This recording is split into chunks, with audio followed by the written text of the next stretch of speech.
어느 작은 도시에서 자란 영수는 항상 바쁜 도시에서의 삶이 어떨지 꿈꾸곤 했다. 대학에 진학하며 드디어 도시에 자리 잡았지만 그의 기대와 달리 바쁜 도시는 그에게 엄청난 스트레스를 안겨주었다. 매일 아침 출근길은 사람들로 붐비고 학생으로서 그리고 아르바이트생으로서의 역할을 병행하다 보니 그는 점점 지쳐갔다. 시험과 과제, 직장에서의 경쟁 속에서 그는 항상 피곤함을 느꼈고 현대인 대부분이 그렇듯이 스트레스가 일상생활의 일부분이 되고 말았다. 이에 따라 그는 스트레스를 완화시키기 위해 몇 가지 생활 습관을 새로 도입하기로 결심했다. 첫 번째로 시도한 것은 아침 일찍 일어나기였다. 처음에는 어렵게만 느껴졌지만 아침의 고요함 속에서 자신만의 시간을 갖는 것이 얼마나 소중한지를 점차 깨달았다. 아침 햇살을 받으며 공원에 가벼운 산책을 나가거나 집에서 간단한 요가를 하며 몸을 풀었다. 이로 인해 정신이 맑아지고 하루를 더 긍정적으로 시작할 수 있었다. 두 번째는 식단 개선이었다. 이전까지는 시간에 쫓겨 인스턴트 음식을 자주 먹었지만 이제는 주말에 시장에 가서 신선한 재료를 싸오고 이것으로 요리를 해 먹었다. 채소와 과일을 충분히 섭취하면서 몸의 피로가 조금씩 풀리는 것을 느꼈다. 영양가 있는 음식을 먹으면서 그는 몸에 더 많은 에너지가 생기는 것을 실감했다. 세 번째로 그는 명상을 시작했다. 명상은 처음에는 익숙하지 않았지만 하루 중 10분만이라도 조용히 앉아 호흡을 집중하는 것만으로도 마음이 편안해지는 경험을 얻을 수 있었다. 이 과정을 통해 영수는 불안과 걱정을 천천히 떨쳐낼 수 있었고 일이 밀려와도 차분해지는 자신을 발견하게 되었다. 네 번째로는 취미 활동에 집중했다. 학창 시절 그냥 흥미로웠던 그림 그리기나 기타 치기를 다시 시작했다. 이런 취미들은 생각보다 스트레스를 해소하는데 큰 도움이 되었다. 예술을 통해 자기 표현을 하면서 내면의 소리를 들어볼 수 있었고 긴장이 풀리며 마음의 평화를 찾았다. 마지막으로 영수는 사람들과의 소통을 중요시하게 되었다. 바쁘게 사는 동안 소중한 사람들과의 대화를 소홀히 했다는 것을 깨달았다. 친구들과 만나 깊은 이야기들을 나누고 가족과도 정기적으로 연락을 하면서 그는 심리적인 안정감을 되찾을 수 있었다. 이러한 생활 습관의 변화는 마법처럼 그의 삶을 단번에 완벽하게 만들지는 않았지만 분명히 스트레스 관리에 크게 기여했다. 그는 더 이상 스트레스에 지배당하지 않고 한 발 한 발 스트레스와의 싸움에서 자신만의 균형을 찾아가고 있었다. 이로 인해 영수는 정신과 육체의 균형, 그리고 삶에서 진정한 행복을 느끼며 지낼 수 있게 되었다. 두 번째 이야기. 얼마 전 오랜만에 만난 친구와의 대화에서 스트레칭의 중요성에 대해 깊이 있는 이야기를 나누게 되었다. 이 친구는 대기업에 다니며 매일 컴퓨터 앞에서 10시간씩 일하는 고된 일상을 보내고 있었다. 그러던 어느 날 그는 심각한 허리 통증과 목 뻐근함을 호소하게 되었고 병원을 찾아갔다. 여러 검사를 받은 결과 의사는 만성적인 근육 긴장으로 인한 문제라고 설명했다. 이때 친구는 스트레칭이 얼마나 중요한지를 깨닫게 되었다. 우리는 흔히 스트레칭이라는 단어를 운동 전후에 가볍게 몸을 풀기 위한 행동으로만 생각하기 쉽다. 그러나 사실 스트레칭은 우리의 몸을 최적화하고 통증을 예방할 수 있는 가장 기초적인 활동 중 하나다. 나 역시 컴퓨터 앞에서 오랜 시간을 보내는 직업을 갖고 있다 보니 친구의 이야기에 큰 공감을 하였다. 최근 연구에 따르면 현대인의 하루 평균 활동량은 과거에 비해 현저히 감소했다. 앉아있는 시간이 크게 증가하면서 이는 곧 몸의 특정 부위에 무리가 가게 된다. 여기에서 스트레칭이 중요한 역할을 한다. 매일 규칙적으로 스트레칭을 하면 근육의 긴장을 완화하고 관절의 유연성을 높이며 심지어 정신적인 피로까지 덜 수 있다는 연구 결과가 있다.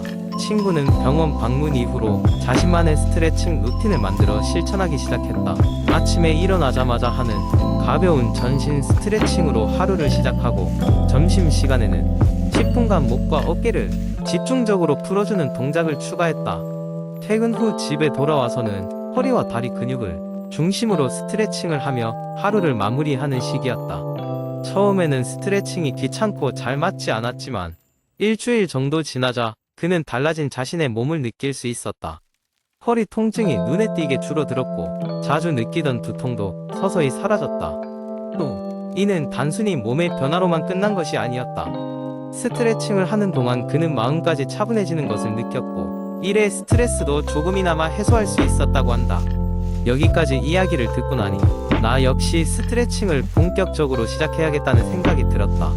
올바른 스트레칭 방법을 찾기 위해 여러 자료를 찾아보았고 다음과 같은 결론에 이르렀다. 우선 스트레칭은 강도가 세지 않아야 하며 천천히 진행하는 것이 중요하다. 각 동작은 최소한 15초에서 30초 사이로 유지하며 절대 과도한 무리한 힘을 주지 말아야 한다.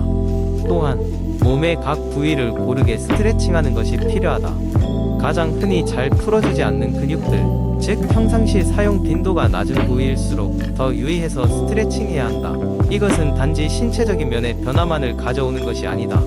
친구가 경험한 것처럼 스트레칭은 정신적인 스트레스 또한 완화시킬 수 있다. 우리가 힘든 하루를 견디고 나서 쌓인 정신적 피로를 날리는 데에도 스트레칭은 큰 도움이 되었다. 앞으로 우리 모두는 몸과 마음의 건강을 위해 오늘 회원 가입한 피트니스 클럽보다 더 가까운 곳, 지금 이 자리에서 바로 시작할 수 있는 스트레칭을 생활화해야 할 것이다. 세 번째 이야기. 요즘 우리는 미세먼지의 심각성을 간과할 수 없는 시대에 살고 있다. 미세먼지는 눈에 보이지 않을 만큼 작은 먼지 입자로 우리 호흡기를 통해 몸 안으로 들어와 폐와 심혈관계에 악영향을 미친다. 이 작은 입자들이 일으키는 건강 문제들은 더 이상 일상의 문제가 아니다.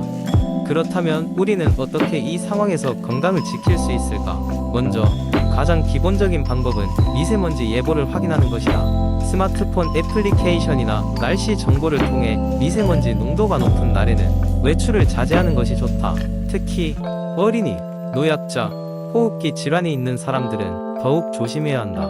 만약 외출이 불가피하다면 KF94 이상의 필터를 가진 마스크를 착용하는 것이 바람직하다. 이와 동시에 가능한 한 대중교통을 이용하고 차량 이용 시에는 실내 공기 필터 기능을 사용하는 것이 좋다. 실내 공기 질도 무시할 수 없는 요소다. 창문을 열어 환기하는 것도 중요하지만 미세먼지가 높은 날에는 오히려 실내 공기청정기를 사용하는 것이 도움이 된다. 식물 중에서도 공기 정화 기능이 뛰어난 식물들이 있으니 집안에 배치하는 것도 좋은 방법이다. 물을 자주 마셔 호흡기 점막을 촉촉하게 유지하고 실내 습도를 적절히 조절하는 것도 호흡기 건강에 이롭다. 또한 식습관도 건강 유지에 큰 역할을 한다. 항산화 성분이 풍부한 과일과 채소를 섭취하면 미세먼지로 인한 산화 스트레스에서 몸을 보호할 수 있다. 비타민 C, 비타민 E, 오메가-3 지방산 등이 풍부한 식품을 섭취하는 것은 우리 몸의 자연 방어 시스템을 강화하는 데 도움이 된다. 운동 또한 간과할 수 없는 요소이다. 그러나 미세먼지가 심한 날씨에는 실외 운동을 피해야 하며 실내에서 가능한 운동 방법을 찾아보는 것이 좋다. 요가나 필라테스와 같은 실내 운동은 미세먼지로 인한 피해를 최소화하면서도 건강을 유지할 수 있는 좋은 방법이다. 마지막으로 스트레스 관리는 모든 건강 관리의 기본이다. 마음의 안정을 유지하고 충분한 수면을 취하는 것이 중요하다. 스트레스는 면역력을 약화시키고 이는 미세먼지의 영향을 더 크게 만든다. 이와 같은 노력은 미세먼지가 심한 시대에 우리의 건강을 지키는 데 큰 도움이 될 것이다. 변화하는 환경에 맞추어 우리의 생활 습관도 유연하게 조절하는 지혜가 필요하다. 이렇게 함으로써 우리는 미세먼지의 위협 속에서도 건강한 삶을 이어갈 수 있기를 기대해본다. 네 번째 이야기. 오래전 어느 여름날 서울의 작은 동네에서는 건강을 위해 새로운 식습관을 도입하려는 사람들의 모임이 열렸다. 이 모임의 지도자 김영수 씨는 오랫동안 건강 문제로 고생하다가 자신의 발견을 사람들과 나누고자 결심한 인물이었다. 그는 특히 혈압 조절을 위한 방법을 찾는데 많은 노력을 기울였고 그 과정에서 자연스럽고 건강한 식습관의 중요성을 깨닫게 되었다. 모임은 작은 마을 회관에서 열렸고 참가자들은 모두 편한 옷차림으로 나타났다. 김영수 씨는 참가자들이 도착할 때마다 인사를 나누며 따뜻한 미소로 반겼다. 회관 안은 김 씨가 직접 준비한 다양한 혈압 조절 식품으로 가득 차 있었다. 건조한 날씨 탓에 많은 사람들이 몸이 적정 상태를 유지하지 못하고 있었기에 참가자들은 한껏 기대에 부풀어 있었다. 김영수 씨는 먼저 혈압의 개념과 그 중요성에 대해 이야기를 시작했다. 혈압은 우리 몸의 건강의 바로미터와 같습니다. 그는 차분하게 설명했다. 높은 혈압은 심장 질환의 위험을 높입니다. 따라서 우리는 이러한 문제를 예방하기 위해 필요한 조치를 취해야 하며 그중 하나가 바로 적절한 식단 관리입니다. 그는 고혈압에 좋은 몇 가지 식품들을 하나씩 소개하기 시작했다. 첫 번째는 올리브 오일이었다. 그는 지중해식 식단의 기본이 되는 올리브 오일의 효능을 설명하며 좋은 지방의 중요성에 대해 언급했다.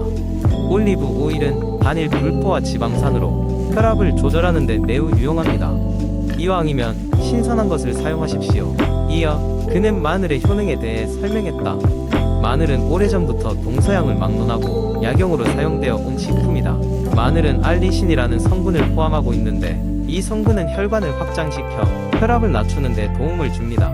김영수 씨는 마늘을 반드시 생으로 먹어야 한다는 것을 강조했다. 다음으로 김 씨는 베리류의 과일, 즉 블루베리, 딸기 등을 추천했다. 베리류는 플라보노이드가 풍부한데 이는 혈관 건강에 긍정적인 영향을 미칩니다. 그는 무엇보다도 이러한 과일을 일상에서 쉽게 섭취할 수 있는 방법을 제안하며 건강한 스무디 레시피를 소개했다. 모임이 중반에 접어들며 김영수 씨는 참가자들이 직접 일어나 경험을 나누기를 권했다. 한 참가자가 일어서 자신이 좋아하는 당근과 샐러리가 들어간 샐러드에 대해 이야기했다. 그녀는 이러한 채소들이 섬유질이 풍부해 체중 조절과 혈압 조절에 어떻게 도움이 되었는지를 설명했다. 또 다른 참가자는 평소 어떻게 견과류를 활용해 간식을 대신하는지, 특히 호두가 생산하는 좋은 결과에 대해 말했다. 한참 이후 모임은 서로의 팁을 나누며 유익한 대화로 이어졌다. 김영수 씨는 모든 참가자들에게 혈압 조절을 위한 특수 다이어리와 자신이 직접 작성한 식단표를 나눠주며 매일 식단과 건강 변화를 기록할 것을 권장했다. 모임이 끝난 후 많은 참가자들은 새롭게 얻은 정보를 실생활에 적용해보기로 마음먹었다. 그들은 김영수 씨에게 감사 인사를 전하며 다음 모임 때까지 더욱 건강한 자신이 되기를 기대했다. 춘풍이 불어오는 시원한 바람 속에서 참가자들은 회관을 떠나 각자의 삶으로 돌아갔다. 김영수 씨의 작은 노력이 커다란 영향을 미친 그날 이후 동네에는 건강한 식생활에 대한 관심이 늘었고 주민들은 서로에게 지속적으로 도움을 주고받으며 건강을 되찾았다. 무엇보다 그 누구도 혼자가 아니었고 함께라면 어떤 목표든 이룰 수 있다는 것을 깨달았다. 혈압을 조절하는 식품을 넘어선 그들의 여정은 건강한 삶이라는 더 큰 목표로 이어지고 있었다.